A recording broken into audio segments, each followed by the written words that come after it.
Hi there, welcome back to Chapter 17 of Pirates of Savannah audiobook. I hope you've enjoyed the ride. Just a little more to go.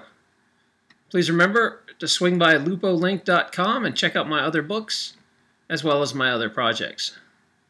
Thanks for supporting me. Chapter 17, The Argyle Colony. There was a pounding at the Macintosh door. "William! Please open your door, it's Patrick. We need your help." The groggy Scottishman unbolted the large oak door, asking, "What's all this racket? I have an hour of sleep left before rising." "They killed Archibald, William. The shit-filled coward Byron Kingsley slit his throat." Mr. Macintosh rubbed his eyes. "What's that, lad? My ears did not hear you right, methinks." "See for yourself." Patrick grimly pointed. "His body's in the cart." William stumbled out in silence as he surveyed the cart. He dropped to his knees in the mud and wept. "God, no. Oh, no." His wife Deborah and his girls ran over to him and gawked at the body in sadness. William wiped his tears and angrily belted out, "Let me get my sword. Let us go kill Kingsley now." He stormed past Patrick and retrieved the weapons in his house. "William, wait. We will avenge him, but not right now. I suspect it won't be long until the whole armies of Savannah come hunting for us. Archibald's children struck down Kingsley's dog, Sergeant Luther. You have to help us disappear.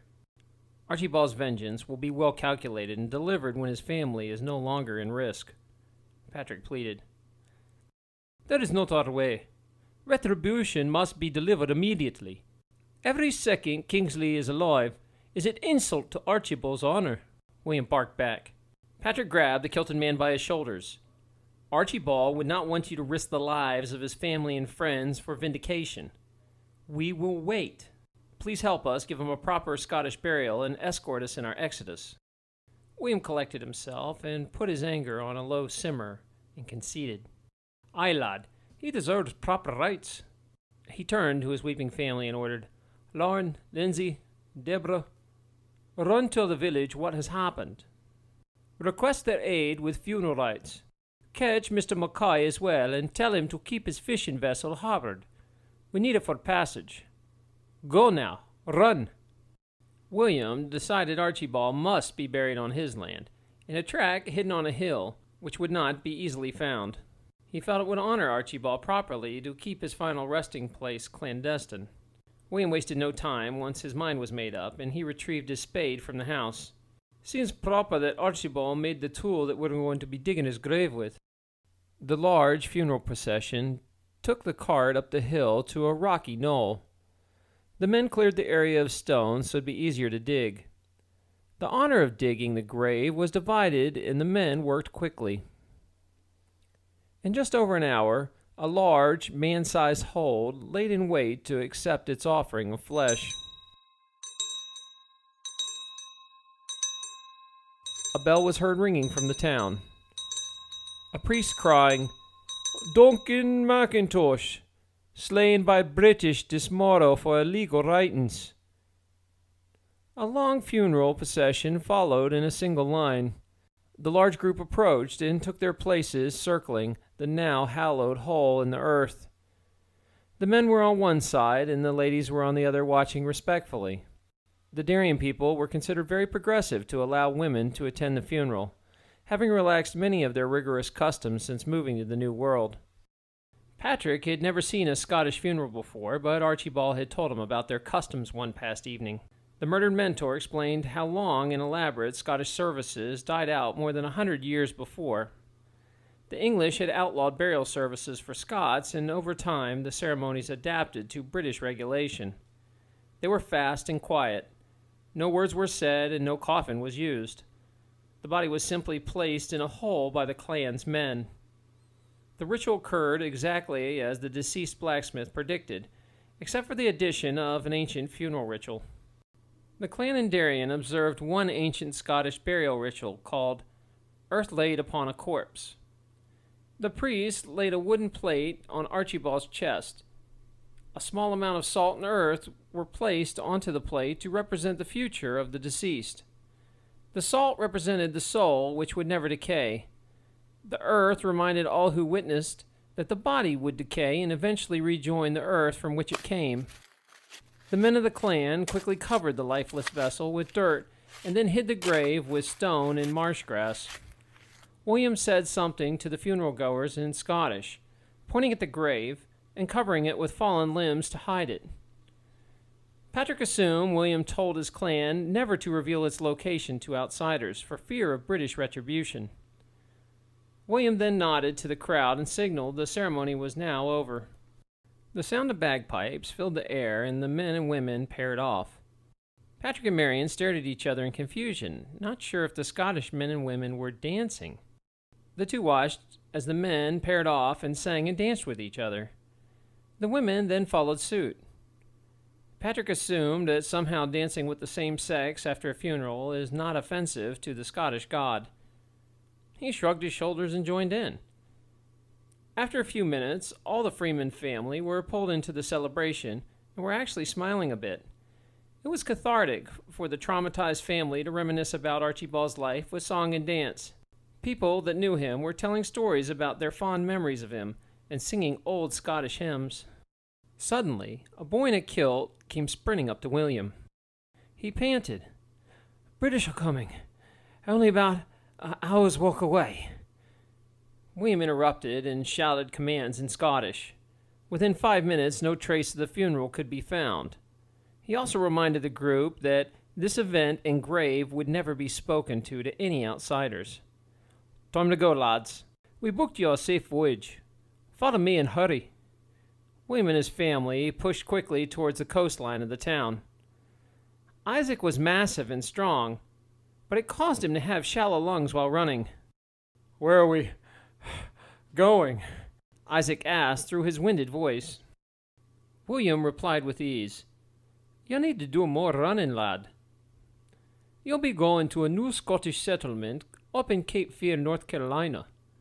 It be called the Argyle Colony. It is 350 strong. I have good friends there from the clan Mackay. They'll take good care of you and hide your families." After a long jog and lots of sweating, the large group of families straggled onto the coast. In the water was a small fishing sloop. There was no dock, but the ship was very close to the shore. William ran into the water and simply swam out to the waiting vessel. In just minutes, he was pulled aboard and explaining the situation to the captain. The captain was reluctant at first, but he changed his mind once he realized that the man who was killed was the same man who rescued his clanmen from Fort Mose. He agreed to ferry them. William waved at the group to join them. Those who could swim did, while the others waited for the small jolly boat to row out and retrieve them. Within just 10 minutes, everyone was aboard. "Take good care of that horse, Deborah. I love that horse, and I'll be back for him some day," Prudence's father shouted at the woman on the shore. William's family waved goodbye and then hurried to hide the horse and cart from the British. The fishing ship was crammed with passengers, and the vessel moved slowly, burdened by all the weight, but luck was on their side. The wind picked up and pushed them away from the shore. Heather stared into the wind and smiled. "Thanks for the push, Father." The ship sailed into the afternoon sky, and Darien's coast shrank from view. William advised the captain, "Best go into open waters. Be wise to keep your distance from Savannah." Some more sentimental words were said by the Freemans and their friends as they sailed past Savannah in the night. The family was still in shock, but the words they spoke eased the numbness a little. Prudence and Mariana's father approached Patrick and Isaac. The baker stated, "This might be a bad time to talk about this, I know, but our families are very upset that they cannot go home. We have very little money, and we left all of our tools of trade back in Savannah. What will we feed our families with now?" Patrick looked at Isaac with concern. "I am so sorry your daughter got involved in this violence, and now your family is displaced." The tailor replied, "Displaced? You mean wanted? We are fugitives now." We all knew the risk of reading these books. This could have happened to either of you. Besides, sovereigns, These nefarious circumstances affect us all, Patrick reminded them. Patrick, I can spare half my gold if you can. We can help our brothers start a new life, Isaac generously offered. My gold! I forgot it! Curses! I left it buried in the swamps in Savannah. I had no time to retrieve it. I do have some Archibald's gold. Perhaps Marion will let us use some of that until I can retrieve my share, Patrick hoped. Marion interrupted. Quarters are very tight, gentlemen, and I heard your conversation. I am sure Archibald would want you to have half his gold to get a new start. Think of him when you build a new life for your families. Patrick handed her the wool cloth which contained Archibald's gold. She cried as she unfolded the colorful fabric. She let the gold fall and held the tartan in the moonlight. This is his clan's colors. Thank you so much for saving this. The former blacksmith's indenture looked at the kilt with surprise. I never even noticed it was his colors. I'm very happy it was not left behind. I think he would want William to have it. It would not be right if you or the boys wear it since you are not bloodline, Marion surmised as she picked up the bag of gold. She then divided the pouch of yellow rounds and gave each of the two fathers 1/4 of the doubloons. Isaac then dug in his remaining gold and did the same. They humbly accepted the gifts and went on to share the news with their families. The widow then walked over to William and showed him the tartan. He proudly accepted it and pledged to wear it to honor her husband. Patrick put his hand on Isaac's shoulder and said, That was a wonderful thing you did. You really honor your God and your people. The large hulk smiled and nodded. Grief had exhausted the group, and by ones and twos, they drifted off to sleep on the deck of the small fishing sloop. Ahoy! Cape Fear! The captain declared, waking Patrick from the dead. How long have I been asleep, Isaac? He questioned. A day and 1/2. We ran out of wind and sat for a few hours, the man in the yarmulke explained. Take a look at this place. Not much here but a dock. It does look like a good place to disappear, though, Patrick sighed. The crowded ship drifted in, but the dockmaster was nowhere to be found.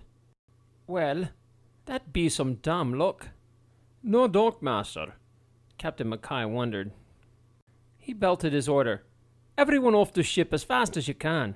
Let's make you disappear before someone comes by and wants to know all your names and business. They piled out to the dock and watched as the ship drifted off. Don't forget to pick me up at noon in 3 days, William yelled across the water.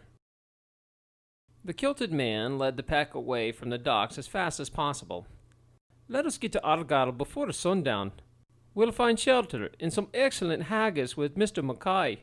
The troop traveled until they crested a hill and were amazed at what they saw. An entire Scottish town was under construction. Besides the little subtle differences of using local materials, one would think they had just walked into a village in Scotland. The architecture and building techniques were all old world. William, this is amazing. They made all this in just under 2 years? Isaac questioned in disbelief. You Scottish truly are impressive. The marketplace was busy and people were building structures everywhere. The amount of progress did not reflect the population of 400. We'll look at the town in the morrow, William determined. Let us go find Mackay's to find sanctuary. Many eyes fell on the refugees as they made their way back to the Mackay farm. The locals relaxed once they spotted William's tartan as his mob walked by. After a short walk out of town, they approached a small farmhouse and a barn under construction. William told the large group of friends and family to stay and wait as he approached the house and knocked. He yelled in Scottish and waited when finally the door flung open and he was welcomed in. The families waited nervously. William walked out, followed by a tall, skinny, bearded man wearing only a kilt and bare-chested. The tall man approached Marion and softly stated, I be very sorry for your loss, lass. William told me about the darkness that fell on your family. He also told me that your husband risked his life and fortune to free me clansmen from slavery and death. We do not forget loyalty like that.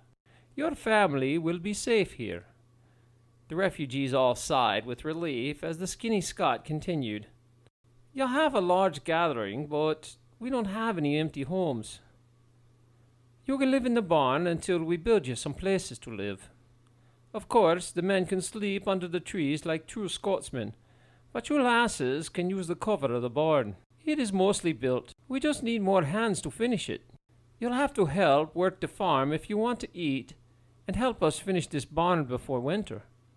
Only converse with people I be trusting. No talking to any strangers. You put my family and clan at risk, so I don't want y'all seeing much. Can your family follow these rules? He asked sternly. Patrick collected the opinions of the group. They all nodded in agreement to the terms. Aye, we accept your terms, Patrick stated boldly. Very well. Make your family comfortable in the barn, and we'll cook up some haggis, Mr. Mackay offered. The families settled in, enjoying the meal and new friendship. It was now fall 1741, and the refugees had settled into their new lives. With so many hands working, the barn was built quickly. Pooling their resources, the families were able to buy a small farm outside of the Argyle Colony. They had even started the construction of 2 other homes on the property so each family could have their own domicile. News from William reported that all their homes and possessions in Savannah were seized by the government's men. Warrants were signed for their families, but were quickly forgotten about. It appeared nobody missed Sergeant Luther enough to continue to search for his killers. The troops searched Darien and questioned William, but that was the extent of the investigation.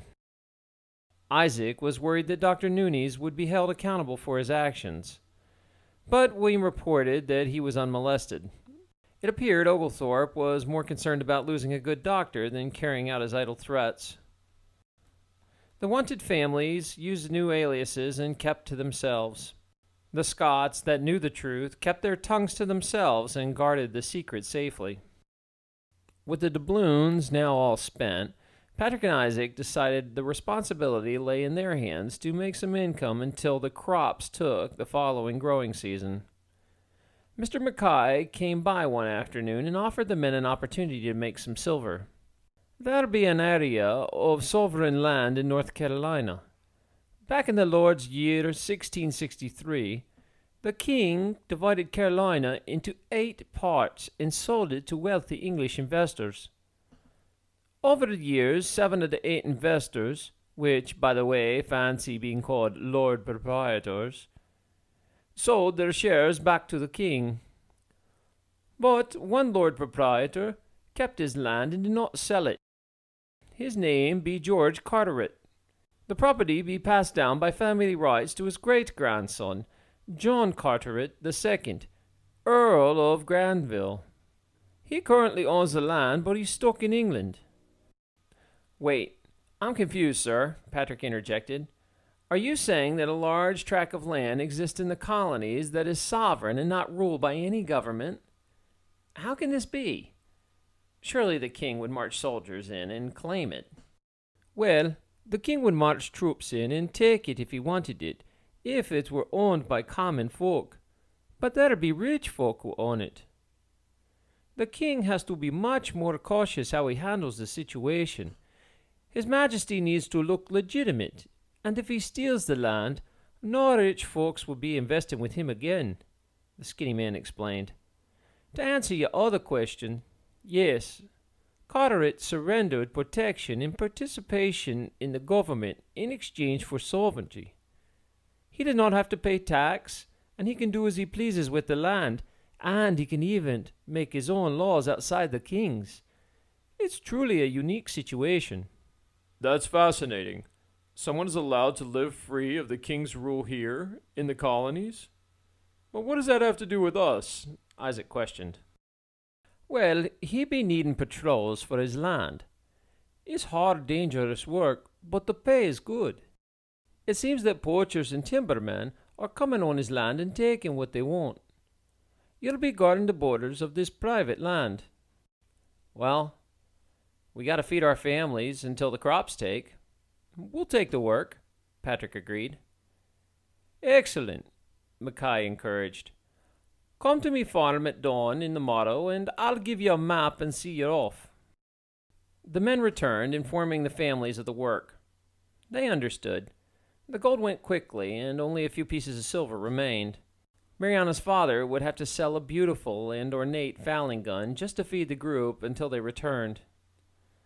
The two men said their heart-filled goodbyes in the morning and hoped the twins' excellent fishing skills would help keep the families fed until they returned.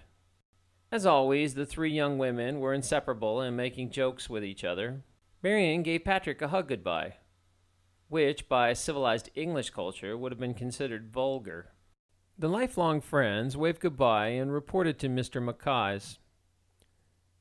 The men's pack mule was loaded with supplies and food for the long voyage. The tall, skinny Scotsman handed them a map and told them to report to a Mr. Perry. He was waiting for relief at a small estate. The two men and their mule headed out into the wilderness with mixed feelings of hope and concern. The tracking and hunting skills they learned from the old Indian would be extremely useful during their trek. Ligochi would have been impressed that they even followed a map accurately without getting lost. Patrick was awed by the stunning colors of the foliage that were turning as they traveled. Carolina had some beautiful trees, unlike London or Savannah. Some leaves had fallen already, which provided wonderful hiding places for local snakes. But both men were fortunate enough to have thick deerskin boots. Over the years, these boots saved them from countless snake bites. The two had come across a cougar carcass, but the hide was removed already, and the claws were taken too. The travelers also found two black bears. They stayed safe by keeping their distance and staying upwind as Ligochi had taught them. The unsettled and wild land was crawling with wildlife. After a long journey, Patrick and Isaac finally found a small house near a winding creek. Smoke bellowed from the chimney. The weather was finally changing as the mornings were growing cold and the days short. The two friends knocked on the door and waited. Patrick called out, "My name is Mr. Willis. Mr. Mackay sent me to relieve you for the next 6 months." The door swung open, revealing two men already packed, who shoved past Patrick, saying, "Finally. Here are the maps for your patrols. See you in March." "Wait, Mr. Perry, what do we do?" Patrick yelled. We need instructions." "It's all written down inside. I hope you're lettered and you can cipher. See you in the spring," the man yelled as the pair walked into the woods. "I guess we should make the best of it. Let's see our new home, Patrick," the Jewish man stated optimistically. The note with instructions left to Patrick and Isaac was very short. It instructed to patrol once a day and had a map drawn on it. There was a picture of a few other patrol houses on the map, but the patrol area was still extensive and it would be impossible to cover in just one day. They ignored the note and decided to prepare their new home. The clapboard shack was small and humble. The men knew that they had to be ready for a harsh winter or this would be their tomb. For days they ignored their patrol duties and focused instead on chopping wood. Without plenty of fire, it would be easy to succumb to the coming cold. In days filled with hard work, they had chopped enough wood for 3 months. When the men reasoned they had enough wood, they finally decided to perform their job of patrolling. The first few weeks of the patrol were completely uneventful. Isaac had killed a doe, which Patrick had preserved by smoking the venison over a fire like the old warrior had showed him. The weather chilled some, but no snow had appeared yet. The men found themselves in a daily routine of living off the land. The creek was loaded with bass this time of year, and the men enjoyed lazy afternoons of fishing. "Funny, the owner of this land is worried about poachers, yet we constantly have to hunt to keep fed," Patrick laughed. "We'll end up killing more game than the bandits." The men started to ignore the patrolling duties more and more and simply enjoyed the quiet pleasures of the isolated location. Patrick took time to carve wooden chess pieces and taught Isaac how to play. The two friends chopped many cords of wood before the snow finally dusted the woods. It was January. The time passed without any event, until one cold morning, The shot of a firelock echoed through the woods. The sentries sprung to their feet and dressed for battle. 2 more shots rang out. Patrick and Isaac ran through the pristine snow towards the sounds of the musket fire. Isaac picked up the trail in the snow of 2 men. It took little time to track them down following the fresh footprints. "Freeze, or I'll burn you through," Patrick yelled as he and Isaac held the 2 poachers at musket point. "Drop your knives, and we'll let you leave in peace." The poachers were caught skinning a freshly killed bear. They dropped their knives at Patrick's command. "I will make you a deal to avoid bloodshed," the hulking Jew offered. "You can take the hide of this beast, but you have to leave the meat with us. The meat's not worth dying over." The 2 Indian poachers stood up slowly and nodded in agreement. "Finish your skinning, then hunt here no more. If we catch you hunting this land again, we will fire on you," Patrick threatened. The Indians must have understood, since they quickly returned to skinning the bear. The poachers were very fast and efficient at their work. They removed anything of value, including the claws. "We want the meat out, too. Keep cutting," Isaac yelled. "No reason we should have to do all that hard work." He laughed. The illegal hunters sliced the meat out with great skill. Nothing was wasted. One of the Indians pointed at the green gallbladder, and then pointed at himself. "Go ahead and take it," Patrick conceded, waving his hand. "Do you remember? Ligo Chi said savages use bear gallbladders for medicines. We have no use for it. They can make money with it," Patrick informed Isaac. The poachers stood up and unthreateningly walked backwards. They took the hide and the other bits and scurried away. "Don't come hunting around here no more," Patrick shouted once more at the men. "That was wise, Isaac. Now we have lots of meat for the winter. Let's go dry this on the fire." The men enjoyed bear and fish for the rest of the mild winter. "I have to say," Patrick revealed as he sipped at a hot tea one day, "not sure what the big deal is. This is the best job I ever had." Snow was still on the ground in March when Mr. Perry returned. Isaac and Patrick already had the pack mule loaded and were eager to leave. "Take your pay and go," Mr. Perry snorted as he threw the bags of silver at their feet. The 2 friends took their earnings and headed out. "I'm sure glad I spent the winter with you, Isaac, instead of that master of conversation, Mr. Perry," Patrick joked, making both men laugh. 6 long months had passed when Patrick and Isaac returned home to the Argyle Colony, and the men were astonished to see all the progress that had been done in their absence. The new houses were finished, and the 3 families finally had their own space. They were greeted with much excitement. The mild winter allowed them to continue working, and now they could focus all their efforts on the crops for the fall. Isaac and Patrick contributed their new earnings to the group, which would buy them enough food until harvest. Patrick was soon informed that Archibald had left one last gift to his family. Marion was gaining weight, and even with her loose dress, one could tell the family was very excited about the unexpected pregnancy, and it seemed to help everyone move past Archibald's murder. Life finally set into a nice quiet rhythm. The families were truly enjoying spending their days with each other. The spring came along with back-breaking planting, but the seeds had taken to the soil and were actually sprouting. Patrick remembered a trick to grow corn the old Indian mentioned. They buried a dead fish under the corn. The natural fertilizer set up the perfect environment for the plant to take root. All was turning around and going great for Patrick until...